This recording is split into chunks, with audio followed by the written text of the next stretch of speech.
Yo, yo, yo, welcome to the council with your members, Judge, TraumatisedEwok, Hey, folks. Judge, Volio, the map, the myth, the flame. Say whoa. Whoa! How are we doing, guys? Just Junky. Just Junky. Yeah, just Junky. New toy, have we done? That's quite enough of that. You told him to introduce it. I know. Yeah. I said, put a bit of Shazam on it, put a bit of razzmatazz. I was thinking, some jazz hands. I was meant to go for the lo-fi T-Pain, and when little mod started up, and it started with like the grime and urban beats, I was like, okay, I'm just gonna go with it. So I'll just go with this. Go with the flow. I've not got to hear myself on either, so I don't even know what it sounds like. So to me, it was just me talking normally. So Ed Sheeran, yeah. It'd be a treat. It'd be a treat when it comes out. Yeah, so welcome to the podcast, guys. Had a little bit of a hiatus. I think a few of us have had a bit of IRL stuff going on, so just trying to catch up. But yeah, we're back. It's still very much ongoing. Yeah. As much as we try and get them out every other week, unfortunately, sometimes it's a clash of schedules, or people are working, and it's just unfortunate. But we will endeavour to get them out as quickly as possible. Yeah, I mean, apologies for the wait. Luckily, it's coincided with a bit of a lull in general news, really. That's true. Some of my regular podcasts have been sort of like, "Oh, what do we talk about here? Oh, new flavour of Walker's crisps." There's new crisps. Yeah. Salt and vinegar quavers are back out now. Back in fashion. Winning. Well, hang on. Let's be honest, boys. You can't talk about munchy snacks, crisps without talking about drinks and stuff. And I like to fuel my gaming with Wraith Energy Esport, who I'm a partner with. Do we know any other Wraith partners in the podcast? Oh, wait, I haven't got my t-shirt, but I am TraumatisedEwok is actually an official Wraith partner now as well, so unofficially. So, between the three of us, pick a code, get you 10% off, and get it on it. Yeah. Junky juice. Judge Junky's got a new toy, chat. So, how dare you? So gaming news. As you say, it's been a bit slow, but there have been a few snippets that have come out. We've talked about acquisitions recently. Yes. And there has been another acquisition. One that I think means that Sony's position, if they wanted to argue monopoly against Xbox's acquisition of Activision, they'd be hard-pressed to do, considering they've now acquired Konami. Yeah, Konami and Sony, I think, have gone hand in hand now for a long time. And if I'm honest, I thought it was only a matter of time. I mean, if you mention the name Konami, there's three things that come to mind. Metal Gear, which is now completely and utterly owned by Kojima and things. You've got PES, which is now free to play. eFootball, something like that. Yeah. And then you'd be hard pushed really to find a third. You know what I mean? Konami's kind of died on its arse. However, it was always predominantly an Asian market it catered to. And I think that's what Sony are trying to get back to, is more like their roots. That the Asian market, the JRPGs, the almost hybrid arcade models. Like, obviously, PES came from Winning 11, which was originally an arcade game. And, it's not a surprise it's happened. I think it's more surprising about the timing. Is this official, is it? Yeah. Yeah, they announced it. I think Sony actually announced it, didn't they? I've not seen this. I knew it was like, I still thought it was like a, we bought Konami, like one of those things that was just being talked about. It was like no, it's literally like that. It's like we bought Konami. Anyway, I thought it was like an unofficial secret. Like yeah.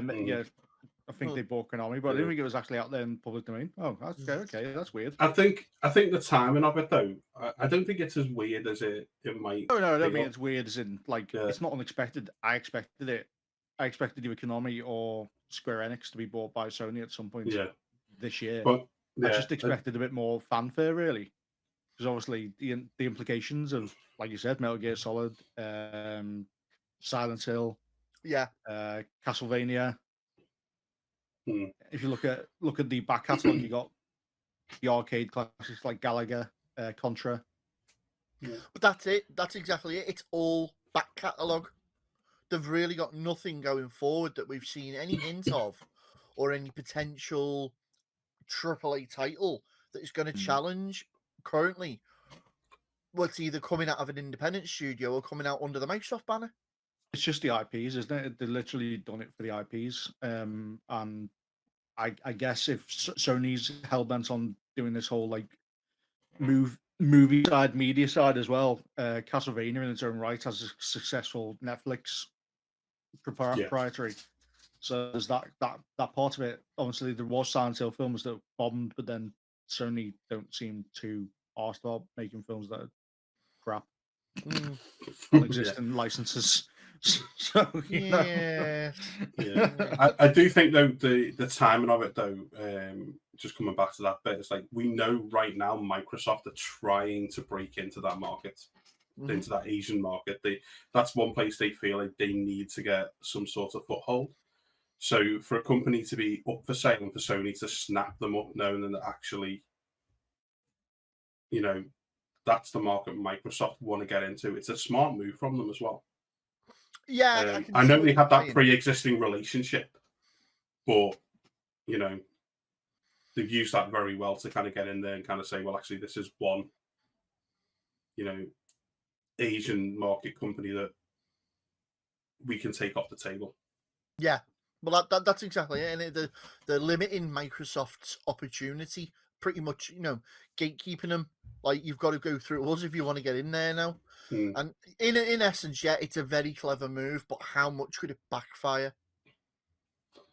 I think with the intellectual properties that it has, I think there's plenty of scope for them. As Junky said, they seem to be about the entire media side of things now. I don't not see just it the games. I don't see it as a big issue. I think if you think of like Metal Gear Solid, if you think of Silent Hill, which are their two big IPs, you'd always synonymously link them to a Sony sort of console anyway. I know. You mentioned obviously Silent Hill. Didn't we mention a PT was a place? PT was a place, and Silent Hills was going to be a Sony exclusive anyway. So it's not that much of a big sort of deal. Metal Gear Solid more so because I think the Western audience obviously loves Metal Gear Solid, and like everything did come like multi-plat. So whether they're going to use that and say Metal Gear Solid's going to be a PS5 exclusive, but then with Sony releasing their new sort of PS, we'll probably get onto this later, GamePass app, I think they're going down that PC route as well. So again, even though it might take 1 or 2 years for a Sony exclusive title to get to a PC, it's going to reach that audience eventually. Yeah, no, I get what you're saying. Dilutes their sort of like player base. I mean, I'm considering getting rid of my PS5 just because I use it as much as I would like to. And if they are putting things on PC, why do I need a Series X, a PS5, and a PC? Well, that's it. I mean, as a non-PlayStation owner, I'm happy knowing that I've only got to wait a matter of time now, and then I'll be able to play Uncharted. I'll be able to play Forbidden. Well, what's it called? The one with the Forbidden West. Horizon Forbidden West. That's it. Horizon. I'll be able to play Horizon, Last of Us, all of those. God of War via PC, and I won't ever have to own a PlayStation. I'm not losing out. Yeah. The only thing you'd have to do is wait. And if you're happy to wait, then it's a smart move. So I think think it's a good acquisition. I think it makes sense as an acquisition. I think if anyone was going to get it, it was always going to be Sony. I don't think Xbox ever had a foot in the door with Konami. I don't think it's a big deal because, like I said, I think it was always it was always linked with PlayStation anyway. So it's not like, it's going to be one of those where people go, they really rubbed Microsoft's nose in this. I don't see it. Yeah. Just I don't see it as like a. I'm just glad that someone has got these IPs that's actually going to do something with them rather than make Pachinko machines. Yeah. Like I don't see it very much as like rubbing Microsoft's nose in it so much, but it takes a piece off the board if they do want to get into that thing. It's not like a rubbing the nose type thing. It's just, who's left in that market that you can make an impact with? Square Enix and Sega, maybe. Sega. And they're not going to get Square Enix, so no. It's the long game. That's exactly what Sony's doing. They're playing the long game. It's the very subtle cloak and dagger game. Like, we'll just slowly move pieces off the board, all the small pieces, or we keep the big shinies up front, keeping you distracted, knowing that you won't get them and we won't get them. They're all still independents. We'll just, from behind, slowly, gobble up the reserves, and then finally, when it comes down to it, one of them will give, the floodgates will open, and then you'll come charging through and just meet a wall of Sony studios. Yeah, I think they'd fallen behind a little bit. Yeah, coming into this generation, so they needed to make moves, and it was a smart one, a very smart one, I think. I think a bigger thing that has gone under the radar with Sony this week is that they've invested another, it was 1.2 billion into Epic Games. Really? Further solidifying that sort of I think you start people aren't really focused on it, but I think you're starting to see a bigger sort of tectonic plate move in the background. This PC war is starting to shift between Sony look like they're allying with Epic, and obviously if you're allying with Epic, it means Xbox is going to ally with Steam. We've seen that start to happen gradually. Even with Gabe Newell talking about, well, there's no reason why we couldn't have Games Pass on a Steam Deck. Yeah. With some of the Xbox Games Pass games coming to Steam, like MCC, Halo, it's more it's little subtle moves on the board that happen, and people aren't really watching it, but it's happening. Alliances are being drawn in the Great War of Games.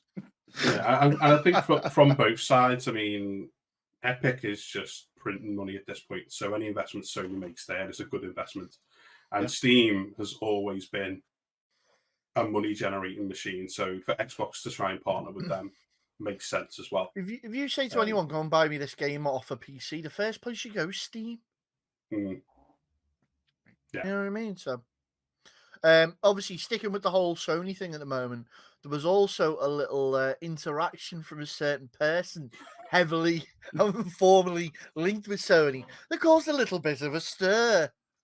Yes. I'm on about the Hideo Kojima tweeting out the Sony banner, and everyone was like, "Oh, is Kojima Games joining the Sony banner?" Yeah, it's a Sony PlayStation Studios banner, wasn't it? And Kojima.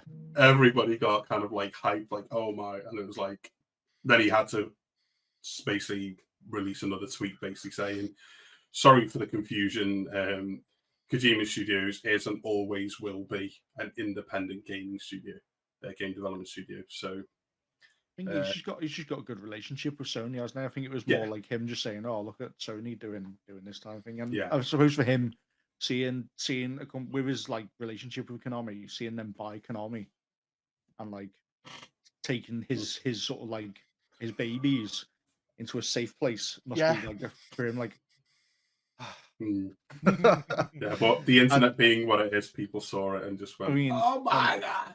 Well, we'll see. We're going to see We're going to see collaborations, and hopefully he will stay independent. But even if he doesn't, again, Death Stranding is the only game so far by Kojima Games, and that's a Sony exclusive, apart from PC.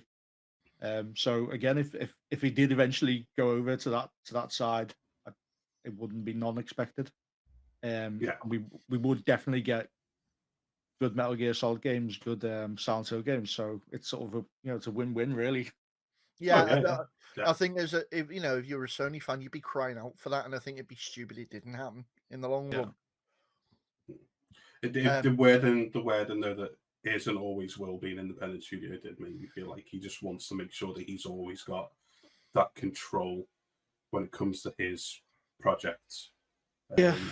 So, but I mean, I suppose, like you say, that relationship. Elon Musk in the games world, isn't he? He's just at the same time, mine. Bungie still class themselves as an independent studio under the Sony umbrella, so it could just be clever semantics. You keep it could be semantics. It could be semantics. Just to pick up on what you were talking about there, then Epic Games as well. Epic seem to have found a new lease of life this year, massively, and I think that is very much led on the forefront by the reignition of interest in Fortnite. Now, I get onto this because I can openly say that I bought a battle pass or two in my time when it came to Fortnite, whatever you want to call it. It is still shite. Well, or is it? It is. Streams this week. No, it isn't. When you play second 5 times, it really is.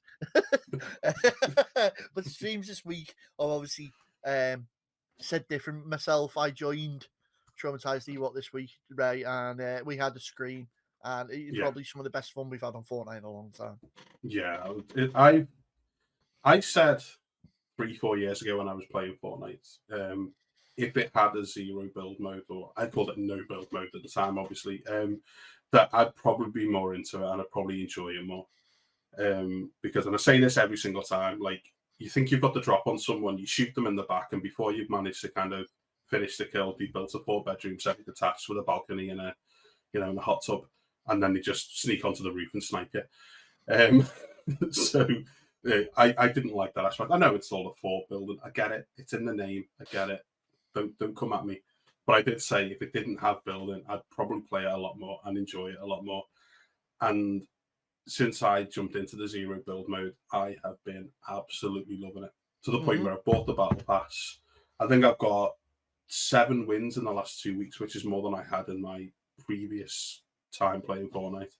I'm loving it. And that stream the other day, loads of second place finishes, but it was such a good laugh. Yeah. It was so fun. I think it's in a good place, and it's boosted its popularity no end, to the point where they're actually said, I think they're going to keep it. Yeah, so no build mode is now permanent in Fortnite. And I think, you know what I mean? It's they've done it at a very clever time as well, because if you look around the market, and I mean, how many times have we said this now, especially here on the council? Battlefield is dead in the water, and again, we can attest to that. We have experienced some absolute diabolical ongoings with Battlefield recently. Even as far back as 2 nights ago from day recording. Literally diabolical. Call of Duty seemed to just be on helium, doing whatever the hell they want. I don't know what the devs are doing. The shots off each other's backs, Sambuca shots, tequila and all that. And then turning around blindfolded and throwing a dart at a dartboard.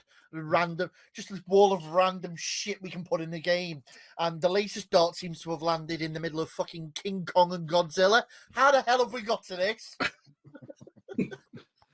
King Kong and Godzilla in Call of Duty. I think what's happened is obviously focus has now shifted to Warzone 2. Warzone 2 and Modern Warfare 2, which is obviously, again, it's trailer on the 30th of this month. Very excited. And the Raven Software, in between going out and striking and coming back in, just gone, fuck it, let's do what we want. Basically, that's exactly what it's going to... It's like a frat boys' house party, isn't it? Oh, they're actually making us work now. Oh, okay. To be fair, it feels like it's sort of worked. Like, I can't attest to the God. Caldera is still crap. So when you thought, we just need to do fucking anything with Caldera. Just need to do anything. Just throw Kaiju in there, that'll do. Throw King Kong in there, that'll do. Go on, get him in there. So they doubled down on Rebirth because they've realised obviously Caldara is suffering and it's bringing down the whole game. Rebirth has had nothing done to it, and that's starting to wane because people are just like, we need something. Yeah. So Caldera is a pile of shite. they added a few things to Rebirth. We've had the Rebirth Reloaded, reinforced, yeah, and it's reinvigorated the game. And I've been playing that. I have tried Fortnite, and it's still fought shite in my opinion. Although the no build has helped it, it feels better. I came second 3 times. You haven't played with us. We could do a council win.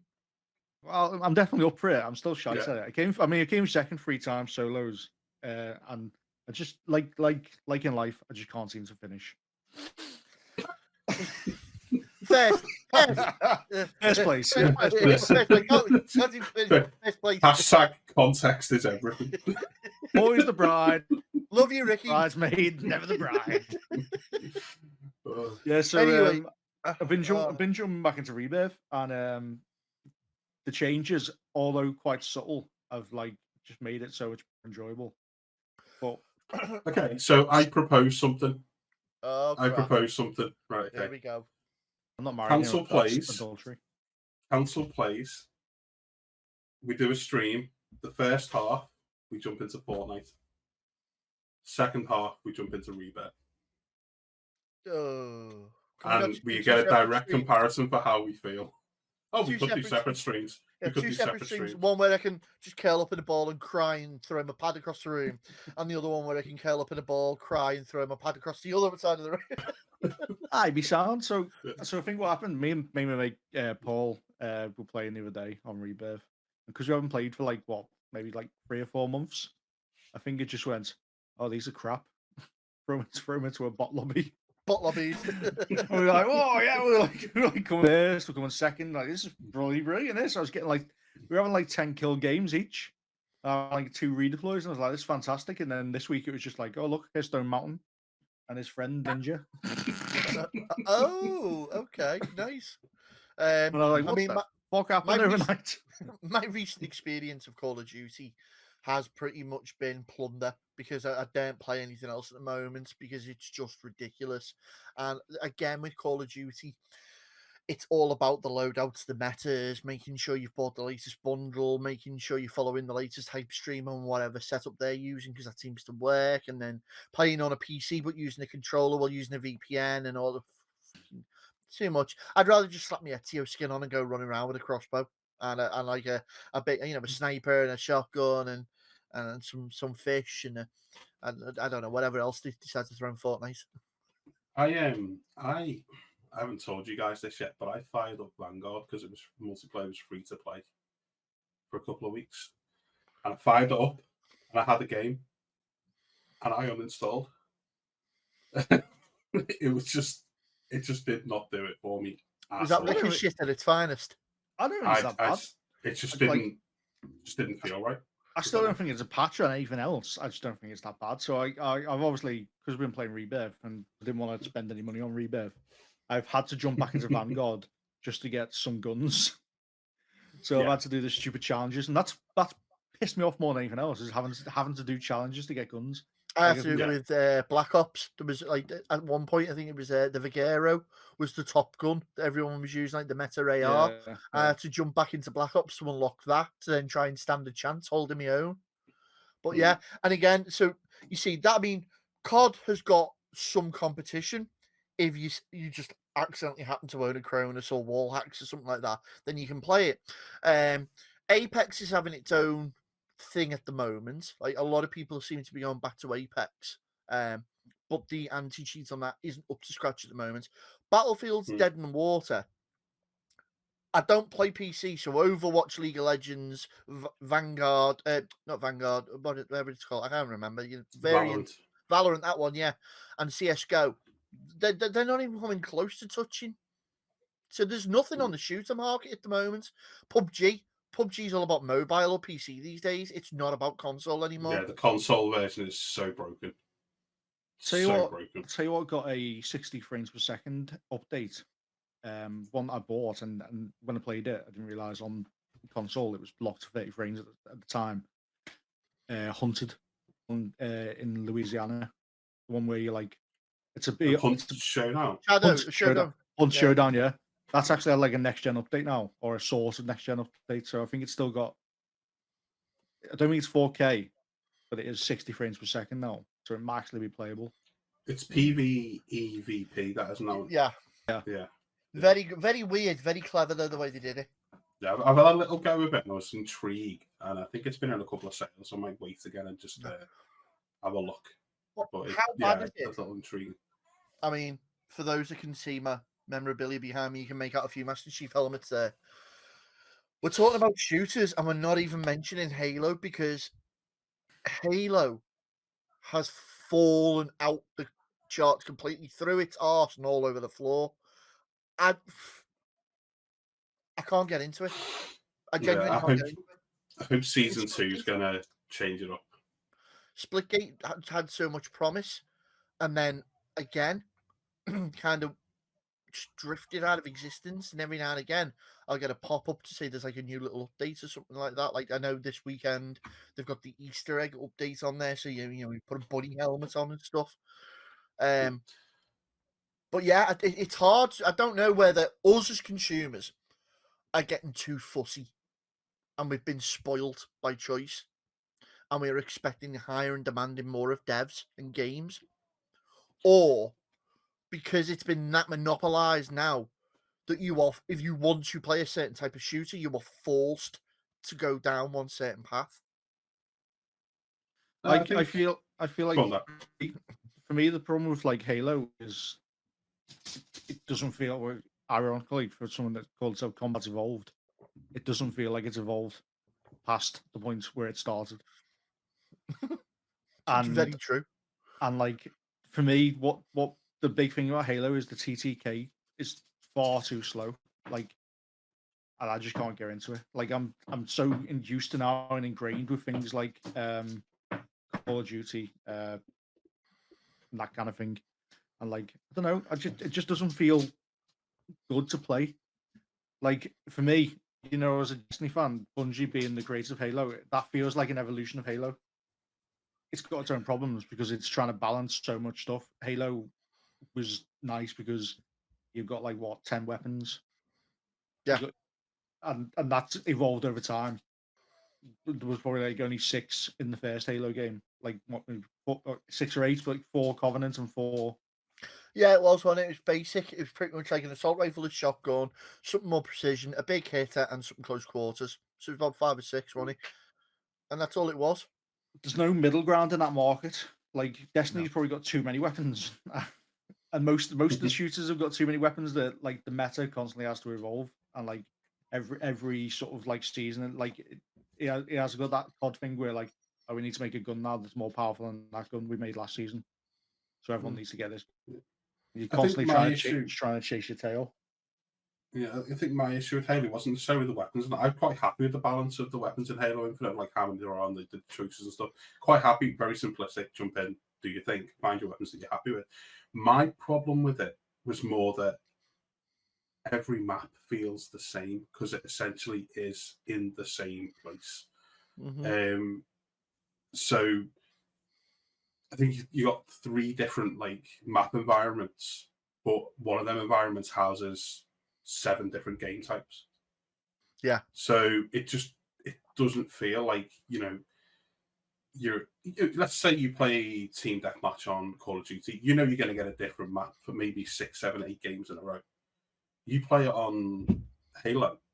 You play Slayer on Halo. You're going to get the same map sometimes 3 or 4 games in a row because the rotation's just not there, and that's why I've kind of lost touch with it a little bit. So I'm hoping season 2 that they're meant to be bringing more stuff into Lone Wolves, as they've called it. Yeah. So I'm hoping that does something to revitalize it. Splitgate. Sorry.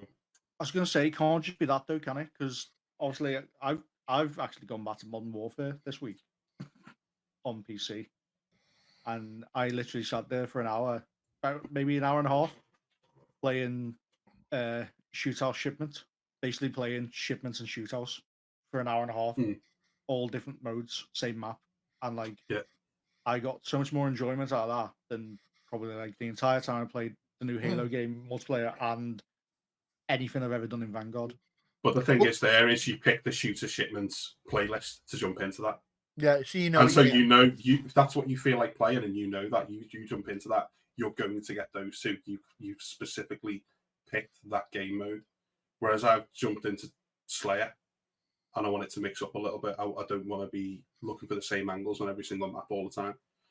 There are times, don't get me wrong, I love playing like shipments or stuff like that. If I was on Warzone and stuff, there were times I'd hit that playlist because that's what I felt like doing that day. But great for leveling guns up. yeah, but if you don't want those same maps, that's going to kind of eventually weigh you down, because you're going to be like, well, all right, let's go play big team battle. Oh, here we are, we're on that same map again. Well, there's more people this time, so it's a bit more cramped and you can't move. Yeah, the weapons have already gone.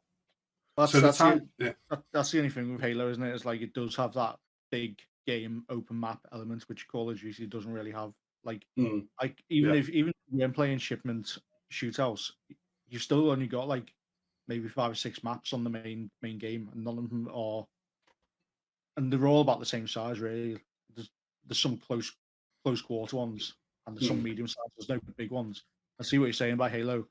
For a game that does have those big scale maps, there's not enough variation. Yeah. That's exactly it. So I'm hoping season 2 brings something, and part of me wonders if them dropping it early, like when they dropped it like a month before the release of the main game, whether that did more damage than it did good. Well, I think so. I mean, we're talking about map size here. Throw back to an argument that or something we said very early on the creation of this podcast. Battlefield was about to be launched, and we played the Xbox Series X version, and we'd played the Xbox version, and the two map sizes were spectacularly different. One is the 6 flag points, or the 6 letters, so you've got multiple variants of one flag letter, and then the maps were massive, but they were too big because you were running for ages to get into a little bit of cover or no cover at all, to get pinged by somebody in a little bird helicopter, an Apache helicopter, or some sniper that's got himself set up on a hill, to then have to respawn miles away from where all the action is, to then spend 10 minutes running in again for the same thing to happen. Or you end up on the 360 version, as I call it, where you drop straight in a smaller area, but they've picked the total wrong areas of the maps for you to play in. They've tried to pick the 3 largest areas, and there's not much going on, and there's not many bodies. But then the whole balance, I think, I'm just getting back onto Battlefield again. It really grinded me, that game. I'm so upset with it, because it should have been so much more. I had obviously we streamed it 2 nights. I streamed it 2 nights ago for anybody who watched, and it was awful. But leading up to that, we had a couple of weeks where myself and the rest of the Ewoks were jumping in and playing, like off stream as well. And we were having a good time with it, and I felt like it was starting to get somewhere. Liar. But then, no, like, hand on heart, honestly, we had some good games. Felt like it was getting somewhere. Felt like we were getting to know the maps. And then we played the other night on stream, and everything felt off. Everything just felt weird and just strange with it. And like, I think you sent us a clip of like playing against James McAvoy and Wanted. It felt a bit like that at times. Yeah, that was COD, but it felt straight up like that. Bullshit. But it felt like that a couple of times. I'd be behind cover, then all of a sudden I get knocked and be like, hang on a minute, where from? And then it shows me like the person's like 3-4 lots of cover through a building, and you're like, okay, so they're here as well now. Yeah, you just need to get good. Oh yeah, of course. I was generally cheated, but you just sound like you were just shit. I'm old and bitter. That's what I am. There's arthritic fingers. Yeah, no, it just felt off again. You were a Liverpool fan. Didn't enjoy the experience the other night. And I get it. It's one of them, with all my being, with like, I want it to find its foothold, because I love the Battlefield series, but I think at this point they're not going to. No.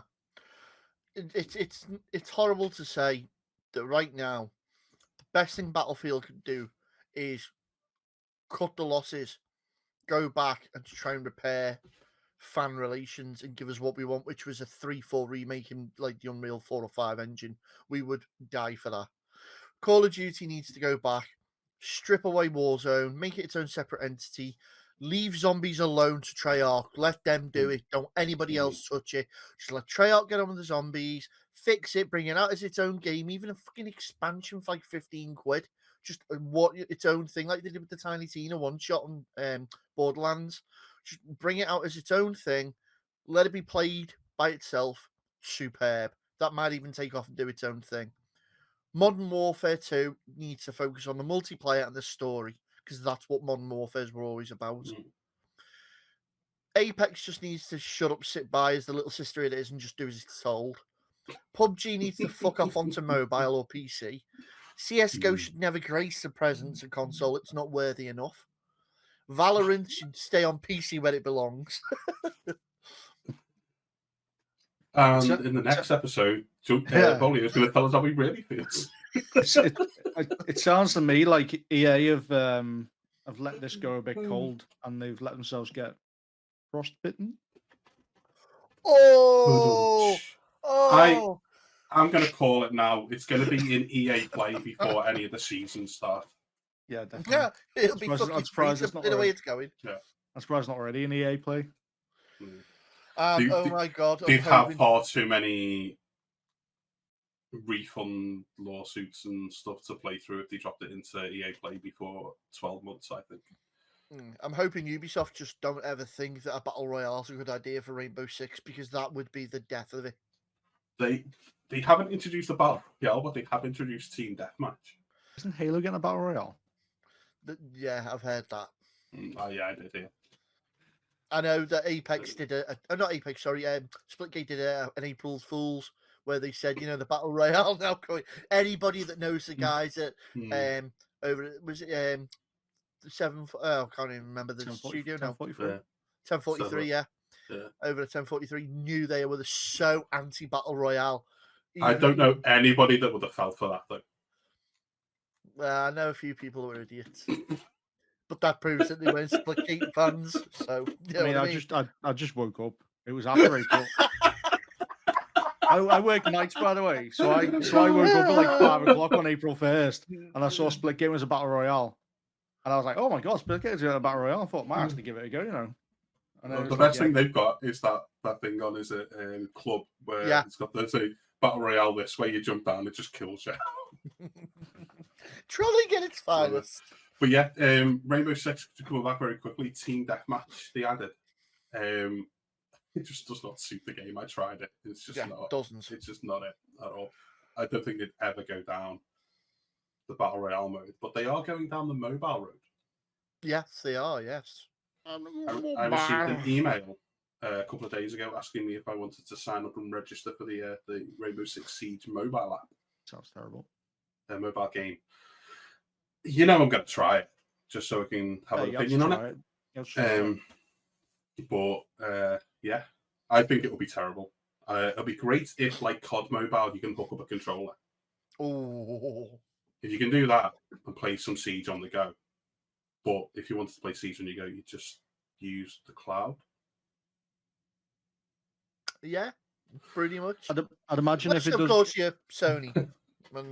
Yeah. I'd imagine if it goes mobile and they let you use your Kaizen or your whatever it's called, majigs you can attach to your phone. Kaiju thingy. I think I've got a good friend who's a big mobile player. He's a big COD Mobile League guy. Expert Terminal. He might give it a go. I might ask him what his thoughts on it. He's the kind of guy that jump into that. Probably a good voice on the matter. Not that Ray wouldn't, but I imagine like us, it's one of those where we pick it up and go, "Oh, it's on mobile. Oh, I'm not playing this again." I can't play this. Oh my god! It requires me to use my massive man hands on a small screen. Hulk smash! Operator in this drone. You need to obtain a special dialing one by palming the keypad first. Oh, there we go. Okay. Hey, the puppers. Yeah, Right, the puppies so are in. Right, moving on, moving on. let's run it. So Konami done, Sony had done. Was there anything else? Oh yes, CD Projekt Red. I know we touched on it quickly. Obviously the Witcher 3 next gen update has been delayed. Which, don't get me wrong, I know I'm very in love with the whole D&D thing at the moment. If nobody could tell. No. All I know is it's Friday night. That's it. Anyway, It's Friday, and I thought it was Saturday. that's what bank holidays do to you, man. They mess you up. Night as well. But I already fell in love with The Witcher once over. And then the Netflix series just rekindled it all. And then when you get into the books, because my missus went out and bought the is it Blood of the Elves or something like that? You didn't read Last Wish first? Well, she's gone and bought one of them, and I've kind of flicked through it. I might not necessarily have an order. If she's bought Bloody Elves, go back to Last Wish, because that's the anthology. It's the first official, and one of the short stories is the prequel to Bloody Elves. Yeah, it's all just like I fell in love with Gwent as well. The game from The Witcher. I've got the Gwent decks there. I've got my monster deck, my Nilfheim deck, and I can't wait enough to get my hands on the next gen version of this, because yes, we know that CD Projekt Red have had a bad time with Cyberpunk, and now they've officially come out, like you said, and they've said, all the patches that we want to do with it are kind of done, and all the devs are moving on to other studios, not all the other projects. It'll be 2023 before we see content for it. We've got it in a good place. But yeah, Witcher is going to be our focus. And then they went and dropped a hint for a new one. For a new Witcher game. Sorry, thank you. And now, like, the hype's real again. There's an actual Witcher hype train again. In Unreal 5, by the way. Yeah. Could you imagine? Imagine that's going to look like. Monsters in the snow. Yeah. But like Witcher 3, I haven't completed it yet. I've got all of the DLC. I've not completed it yet, because when I heard there's going to be a next gen upgrade, I thought to myself, I'm going to hold off. And I might just start again. I might actually play it on stream and go from the very beginning. Elden Ring might actually leave my Xbox. Now I'm going to have to wait till, I think they said at least Q3. Yeah. And I just get the feeling, because they've now moved development of it in-house, it might get delayed a little bit further. Yeah, it depends how far along they got, really. Yeah. How much they want to start from scratch with it again as well. How much is up to their... Yeah, they're obviously trying to rebuild back that reputation. And it's a long, torturous road. But like the recent changes to Battlefield, well on the mind. Cyberpunk, the recent change to Cyberpunk has built a lot of goodwill back. Yeah. So yeah, can't wait. Looking good. What's next? Just on a little side note as well. I know we talk about all things video gaming, and we've dipped into like books and films and TV shows and things recently, because it's all the same sort of media in it. At the end of the day, it all comes from a source or a lore, which is usually game based. Very recently, a small company called Wizards of the Coast might have made a purchase. Now, for those that are uninitiated, Wizards of the Coast are the company that bought the rights off the original founders, and they own Dungeons and Dragons as a brand. Like, the Dungeons and Dragons, as you know it, is owned by Wizards of the Coast. So any new lore or books or rules or expansions that are official are published by Wizards of the Coast. They recently made a purchase for a small website called D&D Beyond, which will have thrown a lot of people off, because again, for the uninitiated, and even some of the initiated, they would have thought that D&D Beyond was already official, and it actually wasn't. It was just heavily endorsed by. But it's kind of got me intrigued now to the fact that, Wizards of the Coast are starting to make acquisitions. Now, we've seen a couple of D&D games in the past, most notably Baldur's Gate, Neverwinter, and more recently in straight to Game Pass was the Dark Alliance. Dark Alliance. We spoke when the Microsoft acquisition was made from Blizzard, saying that we would love to see Warcraft come over to console, and there was talk of it. Oh, we never should, it won't, and now there's like potential underlying rumor it could. I'm asking you guys out there as an audience, what would you think, knowing that they've got the ability to create games like that now, and knowing that Wizards of the Coast are starting to make acquisitions? Could you see the likes of Microsoft reaching out to those guys, saying, we've got development studios there, you've got the branding and the power, let's make something happen? I would like that, but I think from as a D&D player, but I say a player, DM. Yeah, not a player until we get going. Yeah, I was excited for Dark Alliance, and it just felt really rough, really cheap. What I want from a D&D game is, and this might be the old school gamer in me, I want the turn-based. I want to, be thinking about my skills, my actions, my bonus actions, all stuff like that. So if they do kind of start reaching out and stuff like that, yeah, I'd love to see proper D&D game with turn-based combat, with all the classes in there properly, all the spell lists, all of that.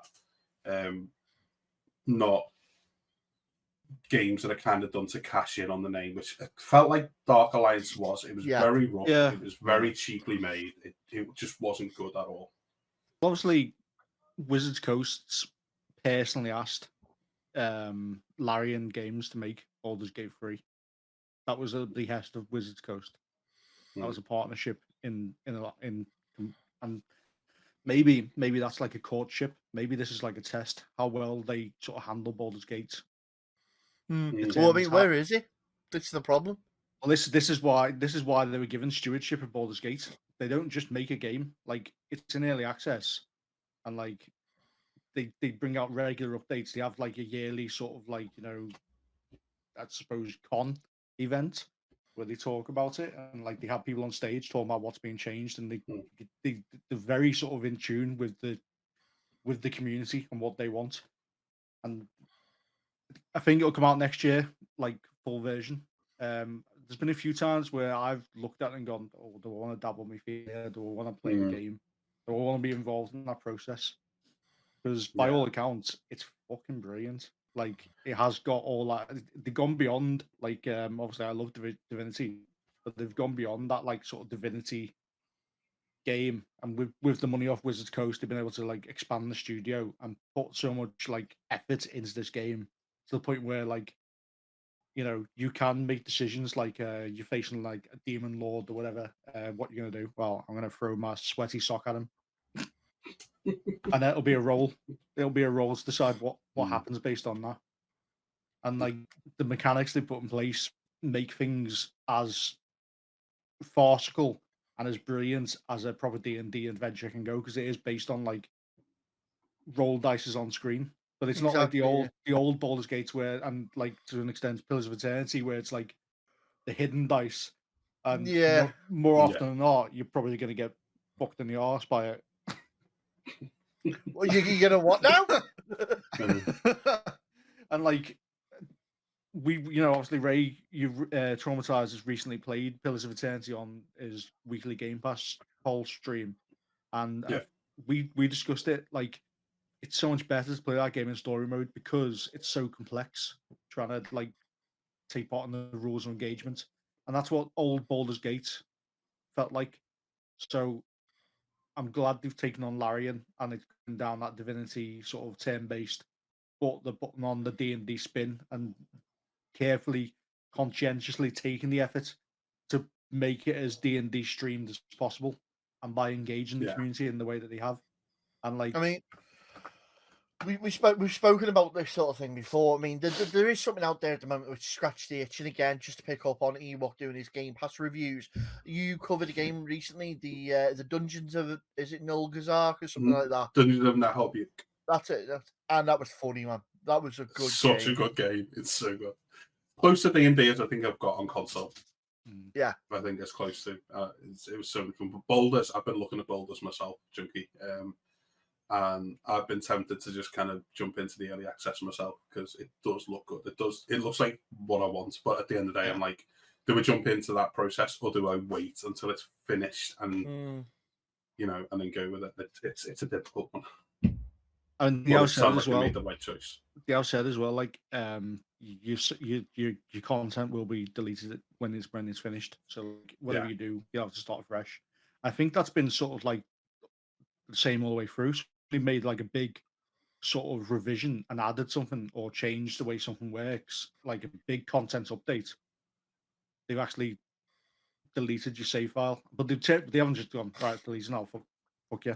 They turn around and said, This is a big one. This is gonna like reset progress. So it's up to you. You download the update and like carry on, like, you know, essentially games testing for us, or you carry on the previous update and just like play out build, the build, yeah. And then they're still only like releasing parts of the game. It's not the whole entity. So I think it was only Act 1 that you could play. I'm not sure if it's still the case.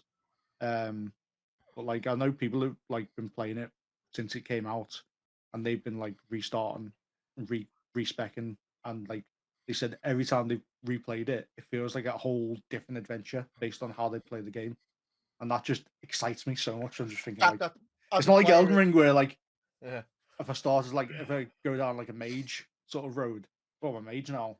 It's essentially still really gonna feel like the same game. Because this has different interactions, because it is a D&D Swords Coast adventure.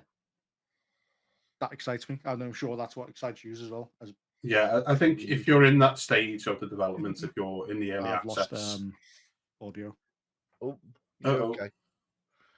I think if you are in that... Yeah, we can still hear you. I think if you are in that stage of development... oh dear. The batteries died on your headset. Well, Junky sorts that out, yeah. I was just going to say, if you are at that point of early access and development, then it makes sense to go with every wipe because you're getting the clearer sense of what the actual game is. I think if you're going in that area, you've got to be prepared to do that. Well, you want to talk about like early access and stuff like that. I think one of the biggest ones you have to draw on is a game that both myself and yourself have had a very extensive experience with. And that was, to an extent, there was two titles actually, Ark and Atlas. And both of them were, in essence, game previews. Yeah. We knew that when you bought in, it comes up with a big disclaimer. This is a live service game. It's still being worked on, you know, and then you would throw hundreds of hours into building something up as your own, only for the devs to come along and go, oh, there's a new patch, delete. And everything was gone and you were starting again. And I get that. Don't get me wrong. There are people out there that will want to do that. However, you see, that's what he gets for messing around with his new toys. However, there are people like myself that once you've invested that amount of time into a game, you don't want to be going back and having to redo it all. It just completely throws you off the game.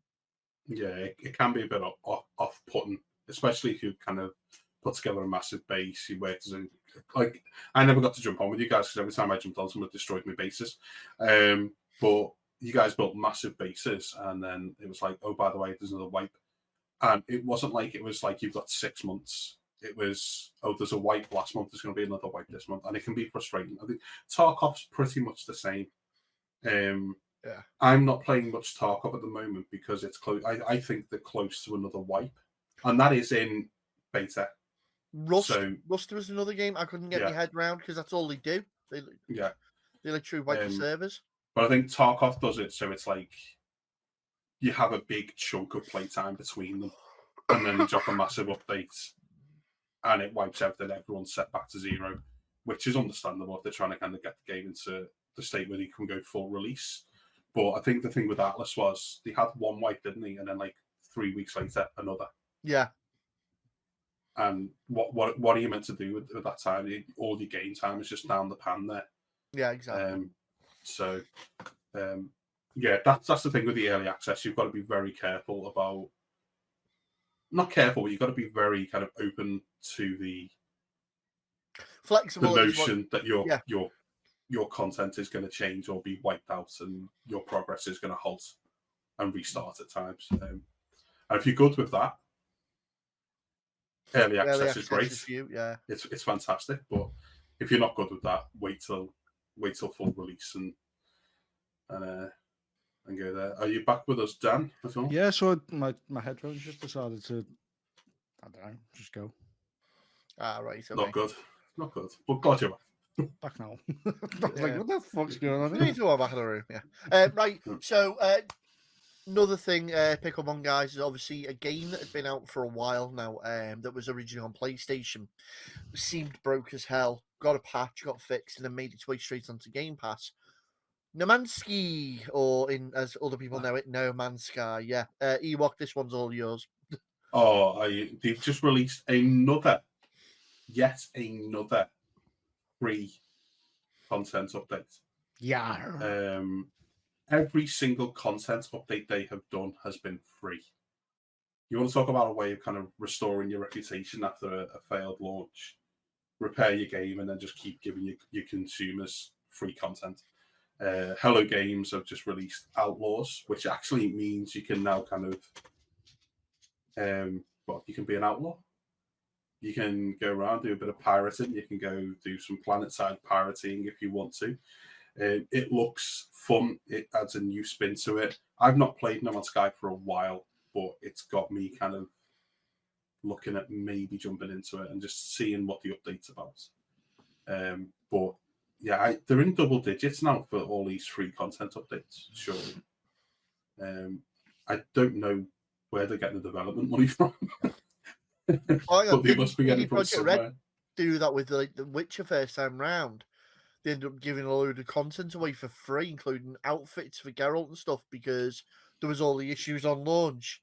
Yeah, but that was more, I think, a couple of little missions and some cosmetics. This has all been gameplay DLC for everybody to jump into. I think that was CD Projekt Red sort of saying that like DLC and expansions are two separate things. Yeah. Yeah. Are you listening, EA? Sorry. Sorry. And breathe. Sean Murray said that like this is the beginning, still like very early on, based on their plans that like they've got like years worth of like content to add to make it the game that it was always meant to be. Yeah. The only thing I was about to say, the only thing I worry about is like, is it ever going to start feeling like it's being left behind? Then I think about it and think its style is fine. The people that are still playing games that, you know, don't aesthetically look, as me being a bit of a snob, game doesn't need to look like an Unreal 5 engine game to be good. We know that. We know this. World of Warcraft and Blizzard is like, that's a prime example of it. There will probably be an engine update at some point where it doesn't need to like be fantastical. It just needs to be enough to keep it running at a level. Yeah. That's me being a bit of a snob thinking about it that way. I think it's obviously still got it's got a market. Base. Yeah, it's got a market. So, good on them, and just what a way to repair your reputation. I think with the sort of decline of obviously Elite Dangerous is probably its only real competitor in that sort of market, and obviously they've had to withdraw the Frontier expansions from console. Now it's PC only, which was a bit of a blow for people that follow them kind of games. They're also stopping support for console later this year completely. Yeah, that's what I mean. So with that happening, I can see a lot of people going over there. This feels for No Man's Sky, it might be the Warcraft Final Fantasy moment that happened earlier on this year, where you'll see a lot of players migrate across. Yeah, I might see a big resurgence in a game that, like, it's always done well. It managed to keep the content going, but it might become bigger, and that's only a good thing. I like Sean Murray. He had a bad start, and he's done a hell of a job of turning it around. Yeah, I think I'm going to dabble back in and see what it's all about. I've not played it for a long time, so there'll be a lot of new content to look at. I doubt it'll be something that I can end up playing constantly, but it's one of those games I do like to dive back into every now and again, just to see what's changed and how it's getting on. But I know a couple of big streamers have jumped onto the Outlaw DLC, the Outlaw content this week, just to check it out. And I caught a couple of streams. It looked fun. So yeah. In other news, we've had the release of Tiny Tina's Wonderlands, which unfortunately I'm yet to still get my hands on, but I can't wait. I think that's on the back burner again, guys. Until all three of us have had hands on with it properly, I think we've done ourselves right by not watching streams of it, not really watching reviews. We want first impressions for ourselves, so that will come in the near future. I think. I'm 21 in a few weeks. I'm going to see if I can convince. I'm close to the £25 gift card on there. I've been following Ray's traumatized advice on the Microsoft Rewards, and I'm close to the £25 gift card now.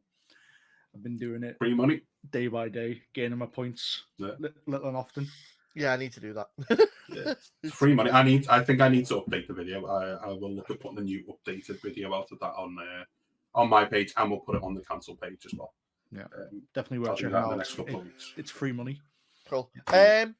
Probably last little one, guys, before we go into it, and it's only a little thing, to be honest with you, is that those that used to follow my streams when I first started will remember very, very early on that I purchased a game which had been on PC for a while in development and had finally come over to console, and I was very excited to play it. But the biggest thing that the whole fan base was crying out for was multiplayer, and that game was Gold Rush. Now, unfortunately, the guys that are developing Gold Rush have come out unanimously and said it will be there, multiplayer, at some point. No, in fact, no, it won't. It'll never be there. We don't want it to be multiplayer. And that pissed a lot of people off. But what it did at the same time is it fired and really invigorated those people that like to make mods. Now, I know I'm a Gold Rush fan. For those that don't know what Gold Rush is, it's a show on Discovery Channel about gold miners in Alaska. I also know that a certain Judge Ewok is also a huge Gold Rush fan. I might have found the answer. Yeah, well, I can't take credit for this. It's actually Liam, my young brother, so Ewok Mouse for anybody who watches the streams. He found basically just a shed loads of mods for Farming Simulator 22 on PC, where you can download the Yukon map, you can download diggers, rock trucks, conveyor belts, wash plants, everything. So if you want to do a little bit of multiplayer gold mining, and you've got Farming Sim 2022 on PC. Multiplayer gold mining? Multiplayer gold mining. We played a little bit of it, and Mark, the Ewok fondler, which is why I'm traumatized. Yeah, you know. He was the first to roll a rock truck, so well done, buddy. Hey! But no, it's good fun. We haven't had near enough time on it. The fact that the actual Gold Rush game isn't multiplayer, it's a shame, but they stated it was basically because of the framework they built the game upon. To make it multiplayer, it would require a complete overhaul. And if they ever made a Gold Rush 2, they'd go for it. But I doubt that's going to come. It's a very niche market, isn't it? Yeah, Farming Sim 22. You can find all the mods, and I'll get the links. I'll get the links, and we'll put them on the Council podcast page. For anybody who likes the Gold Rush games, it's not for everyone. It's washing rocks, but I enjoy it. It's fun. Hey, but watching rocks and making money. Yeah. Junky's like, what is this? Okay. I'll take a hard game pass on this one.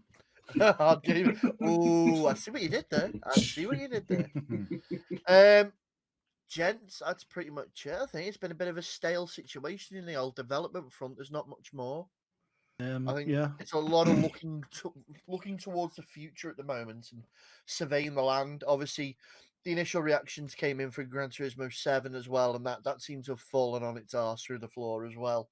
I think it's climbed a little bit, but it's still not it's not got the fanfare that a Gran Turismo 7.